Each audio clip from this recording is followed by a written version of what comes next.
How do there, guys? Welcome back to Edgar TV, the final day of the PDC Pro Tour 2024. Next year there'll be more events, more Pro Tour events as the tour extends up another 4 events. However, who is going to get those final spots today? Tour cards will be pretty much lost, all barring the PDPA qualifier. World Championship spots will be filled with a couple of places still to go. Remember that tour card qualifier, so it's not over yet.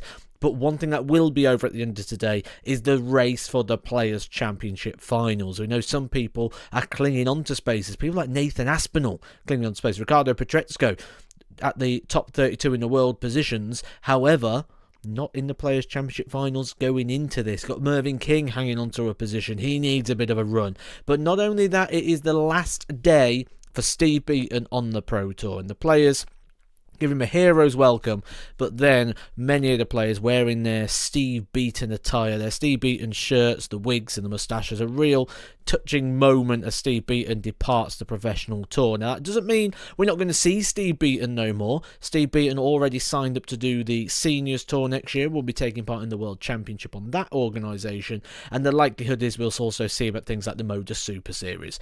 I think he's going to be maybe seen more on the TV. We'd like to see him at the World Championship, so to do that, he's going to need a run today or that PDPA qualifier. So let's take a look through the first round to find what stories we can find. First of all, Dave Chisnell. He goes out at the first round stage for the second day in a row. Not a good week for him.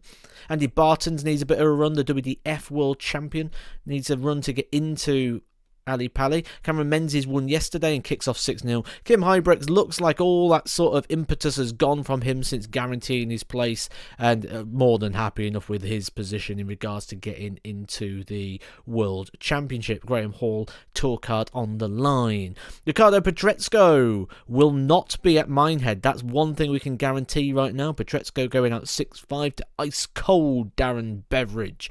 Joe Cullen, someone whose form was questioned a little bit recently, 6-3 win over Martin Lutman. That is a good result for him. Mervyn King, a great result for him. He probably thought it was over when he drew Rob Cross in regards to his World Championship hopes, but he's took out the seed, which means he will now play an unseeded opponent in round 2 and give himself a real opportunity.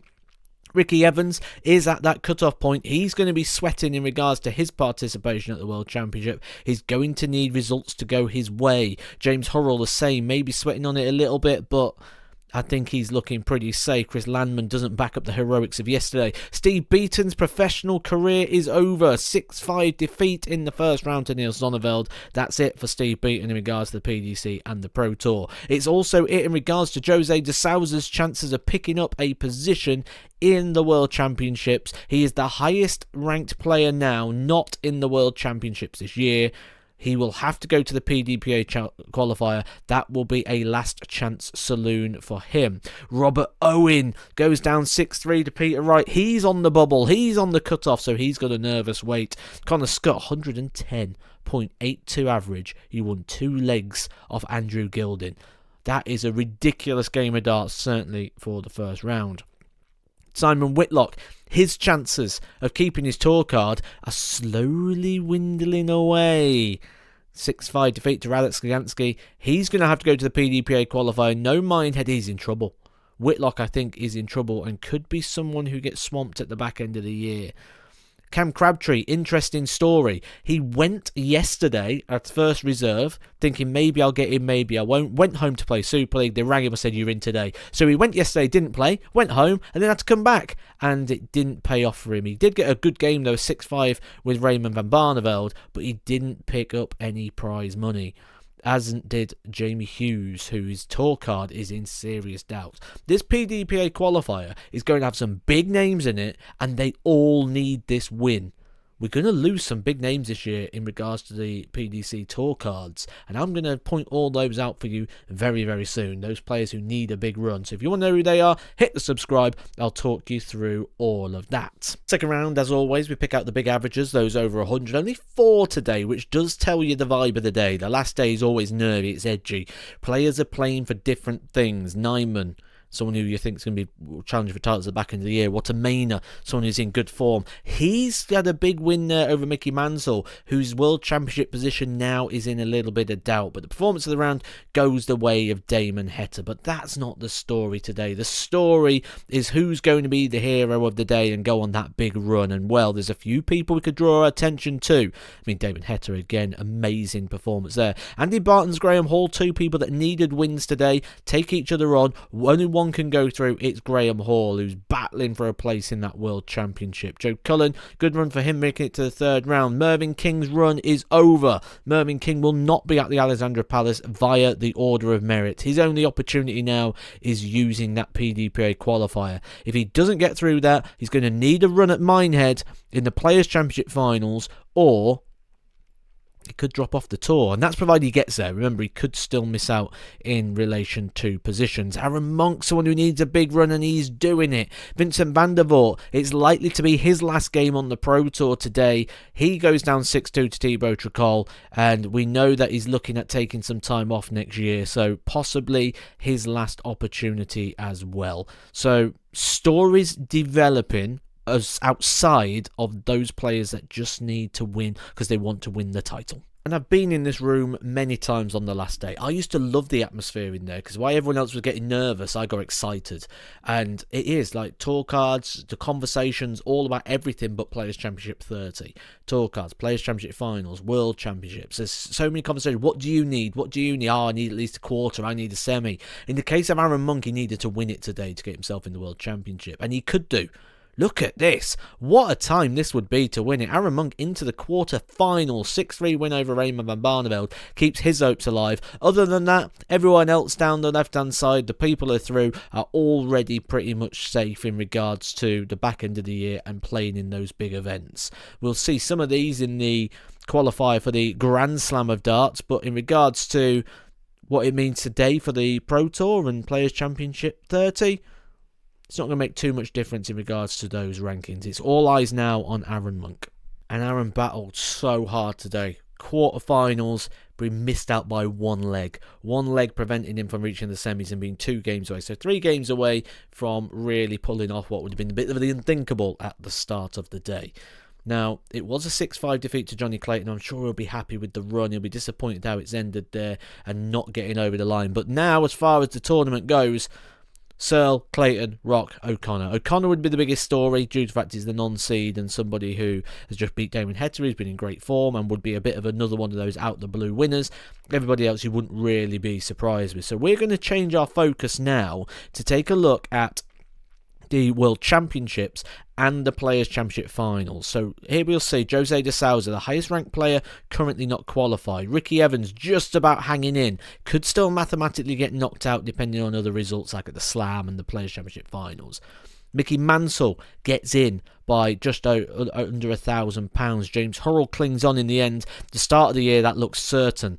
Mensur Suljovic back in the World Championship. Ian White going to be in the World Championship when his tour card looked in a bit of bother. Thibaut Tricol, his first year on the tour, he gets it. Dom Taylor, keep an eye for him. Look at Kim Huybrechts. He's made it quite comfortably in the end, when at one point it was looking like he could be a big casualty in regards to getting into the World Championship. Cameron Menzies will be number 1 seed on the non-seeded side, so the Pro Tour side. Vessel Nyman. Alan Suter, another player who looked like this year was about keeping his card, comfortably making the World Championships. So let's take a look at players who aren't going to be there as things stand. Robert Owen missing out by just £500. Heartbreaking for him. Mervyn King put in a third round today. A valiant effort from him, but he will not be making Ali Pali via this method. Andy Barton switching over from the WDF doesn't make it via this method. Jose de Souza, as we know, the highest ranked player who will not be in the World Championship. Steve Lennon hit the ground running, didn't he, when he got his card back, but not going to be there. Steve Beaton not going to be there. Christian Kiss not via this route. Jamie Hughes now tour card in big trouble as he will not be making the World Championship, nor will Vincent van der Voort, Simon Whitlock. So quite a lot of notable names missing out on the World Championships. That being said, there's also quite a few notable names missing out on the Players' Championship finals. Look at this. Nathan Aspinall only just made it, clings on to position number 64 by just £500. Mervyn King will be at Minehead. The seedings work as so Nathan Aspinall, number 64 seed, will play number 1, Chris Dobie. So Mervyn King will play the number 3, which will be Damon Heta. He might fancy his chances there with Damon Heta not quite being on the best of forms. Everyone outside the 64 will not make it. That includes, unfortunately, not making it Steve Beaton. Jose de Souza will be missing out. Ricardo Petresco, one of probably the highest ranked player who won't be there. Andy Barton's, Jamie Hughes, two people that needed it, both going to be missing from that event. Vincent van der Voort might have played his time now in regards to the Pro Tour. That might be job done for him, as will Yellowclass and Whitlock, etc. also not be making Minehead. So what is left for the players? Well, tomorrow, Friday the 1st of November, the players in Leicester will play the Grand Slam of Darts qualifier. 8 positions available. So those players that look like they might be losing their card might not, because if they're getting that minimum £5,000 plus an opportunity to earn more in the Grand Slam of Darts. So big opportunity there. Not only that, they've got the PDPA qualifier, which is a qualifier where the last couple of tour card positions will be filled by players via a qualifier, which only tour card holders can enter, and only tour card holders that are not qualified. So we take the 64 players out that are already in. There'll be other players that have qualified through other methods, such as Keen Barry. So there'll be about 60, maybe 50 odd players there, because some may not go. Some are suspended, if you remember. So maybe 55 players will enter that and battle it out for those last couple of spots. So there's still opportunity for those players to keep their card. Going back to event number 30, though, today, Josh Rock wins it. He beat William O'Connor, beats Johnny Clayton in the final. A high-quality final. But really has hit form, hasn't he, recently? Josh Rock playing very well, but didn't quite do it against Mike Didek at the European Championship. Maybe he's going to start coming into it again at the back end of this year. He does have a little bit to defend as well at the back end of this year, so a different sort of psychology there for him as well. That is Players' Championship, Pro Tours, all done for the year. We know what's going on. For me, I think the biggest disappointment for it is the Steve Beaton story. I'd love to have had him at Minehead. I'd love to have him at the World Championships. It's not over yet. He could still get in, but the chances are just a bit longer now. It's just been great, wouldn't it? Really good romantic story. Steve Beaton, his last year as a professional player, makes one of the big events. So we're going to be cheering him on in the Grand Slam qualifier and the World Championship qualifier. I'm hopefully going to be live streaming those as well. So make sure you get the notification bell if you want to catch me live. For you, what has been the story of 2024? For me, it's got to be the amount of different winners we have had from the Pro Tour this year. Exceptional standard all the way through. It's been a great season.